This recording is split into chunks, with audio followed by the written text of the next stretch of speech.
Right, g'day again everyone. Okay, this is what it looks like on the bike. Let's finish this one off. I'm still not happy with it. And I've got enough this perspex to go again, make a third one. I'm pleased with the overall look of it. I've got a shape that goes with the fairing.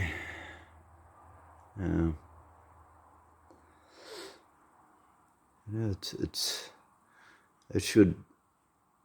should deflect the wind right over. I'd probably hit the top of your helmet, but yeah, basically it'll deflect it pretty well. You can still see over the top of it, but I've got one major issue. I've got a spot in the middle here.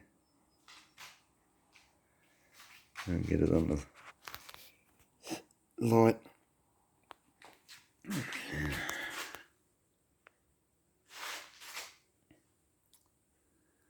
Unless the camera's actually picking it up or not.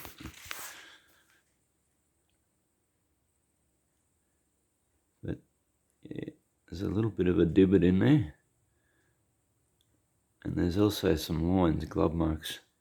So there's one little spot right in the middle where I've got it too hot. And yeah, I tried to rub the glove mark out, but yeah, did 1500, 2000 and then 3000 emery.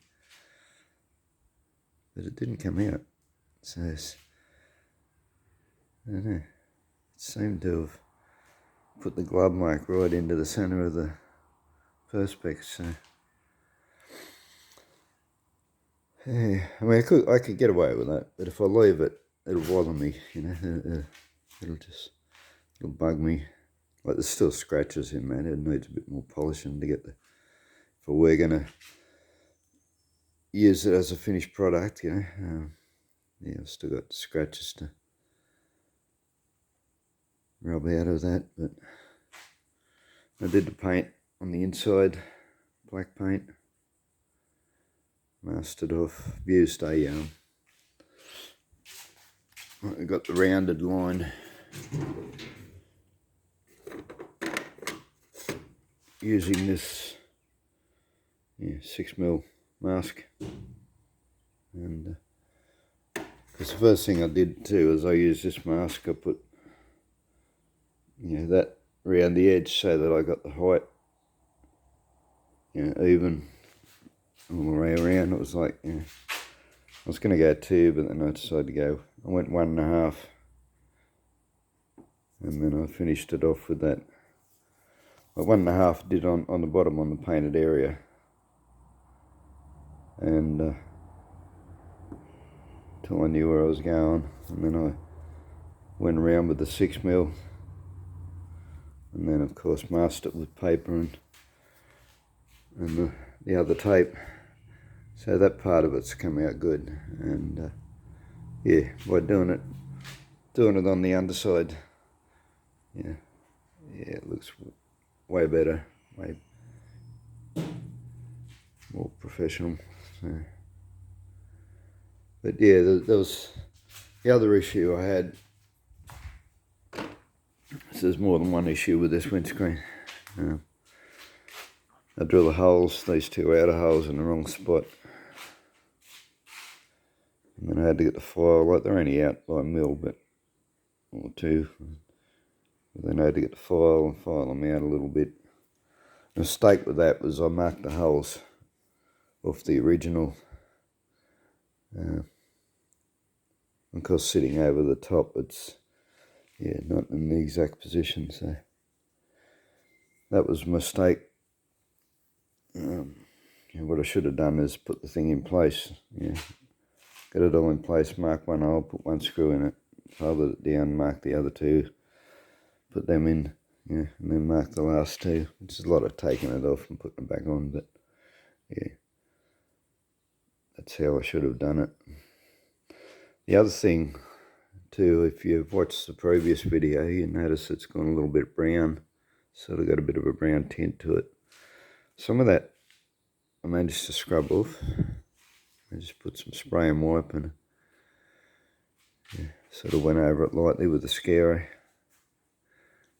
And then, went over it again with the buff to take out the scourer lines, marks. But it's sort of,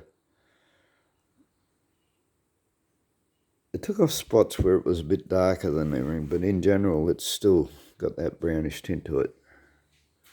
And I noticed, you'll see this if you watch the previous video,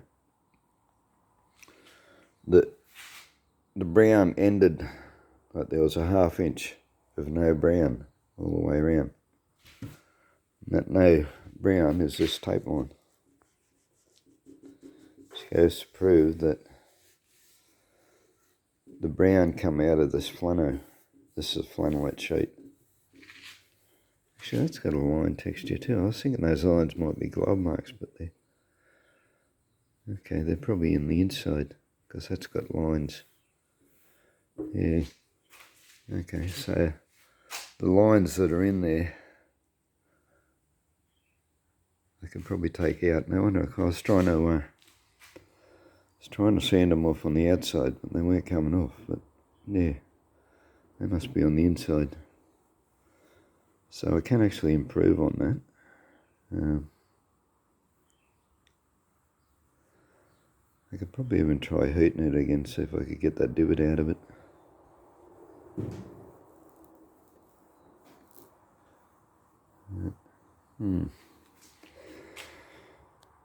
Okay.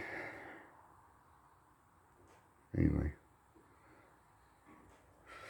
Yeah, I will try and make a third. I'll make a third one. I've got another bit of glass. I was going to use it on my sandblaster, but yeah, I can always take the perspex out of my sandblaster and polish that off again and make it usable for a few more months. But yeah, and as I said, I can still improve on this one because those lines are on the inside, which means I can rub them out and buff them off. But as I said, there's a little bit of distortion in it. So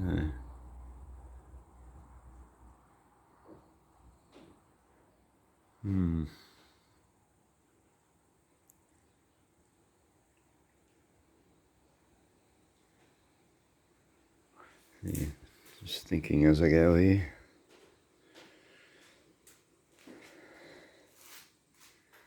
Whether I could take the distortion out with a bit more heat, but then because you risk making it worse. But anyway, yeah, the big mistake here was using flannelette. As I said, all the videos I watched, they use cotton. But what I used on the first one was newspaper. And I mean, I cooked the shit out of this. I put way too much heat on it. Yeah, and you've already seen this in the other 2 videos, but yeah, cooked it, wrinkled it. But down here, and the rest of it where I haven't cooked it, there's no marks on it. There's no lines. There's no browning. Because this is a much newer piece of perspex too. That other bit's been on the window for 2 or 3 years. That may have something to do with it, but yeah, I think the whole thing was a flannel. So yeah, I'm gonna attempt to make a third one. So yeah, I'm gonna take this flannel off and I'm gonna cover it with newspaper again this time. And we'll see if we can get a perfect one. Anyway, I'll leave it at that. And yeah, what's this, the 3rd, 4th video? Yeah, means there'll be another one coming. Unless I completely destroy it and get